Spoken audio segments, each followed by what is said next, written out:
Hello viewers, আজকে আমরা শিখব smash text animation in power point. তো চলুন শুরু করা যাক।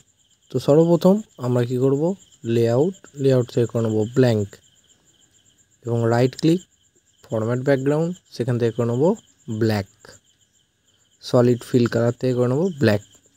এরপরে যাব আমরা টেক্সট বক্স টেনে নেব এবং এখানে আপনারা আপনাদের পছন্দের মতো মানে যা খুশি টেক্সট লিখতে পারেন। তো আমরা এখানে লিখব ওয়েলকাম। ঠিক আছে, এরপর আমরা এই যে এটা স্টাইল মানে ফন্ট স্টাইল এরিয়াল ব্ল্যাক করব এবং সাইজ আপনাদের পছন্দের মতো করে নেবেন, মানে 150 200 এরকম। তো দেখুন এখানে আমরা করলাম কিন্তু কোনো কিছু পরিবর্তন হলো না, কারণ আমরা সেটাকে সিলেক্ট করিনি। এখন সিলেক্ট করে তারপর আমরা এরিয়াল ব্ল্যাক করে নিলাম এবং সাইজটাকে আমরা অ্যাডজাস্ট করে বসিয়ে নেব। এবং এটা করলে বড্ড বড় হয়ে যাচ্ছে, তো আমরা টেক্সটের ফিল কালার দিই। দেখুন এত বড়, তো এটাকে আমাকে ছোট করতে হবে। তো আমরা এখানে সাইজে গিয়ে করে নেব 150। হয়ে গেলে এটাকে আমরা অ্যালাইন সেন্টার অ্যালাইন মিডল করে নেব।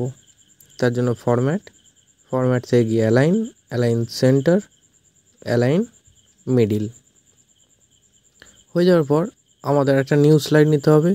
তো রাইট ক্লিক করে নিউ স্লাইড, এরও ব্যাকগ্রাউন্ডটাকে আমরা করে নেব ব্ল্যাক। এবার ট্রানজিশনে গিয়ে এখান থেকে আমরা করে নেব ফ্র্যাকচার। ওকে, তাহলে এবার আমরা দেখি কি হলো আমাদের স্লাইড শোতে গিয়ে। ঠিক আছে, ইজিলি আমরা এইভাবে খুব সহজেই 2 মিনিটের মধ্যে আমরা একটা প্রেজেন্টেশন মানে টেক্সটের উপর প্রেজেন্টেশন আমরা করতে পারি। এরকম আরও অনেক ট্রানজ্যাকশান আছে, সেই ট্রানজিশনগুলো করতে পারেন।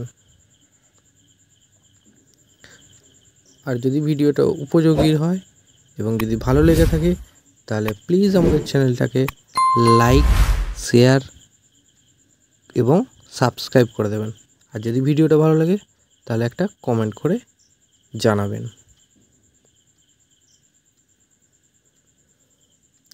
এইভাবে আমরা আরও অনেক ট্রানজিশন এফেক্ট টেক্সটের উপর দিতে পারি, বা আপনারাও প্রত্যেকটা ট্রানজিশন ট্রাই করে দেখতে পারেন কোনটা ভালো লাগছে।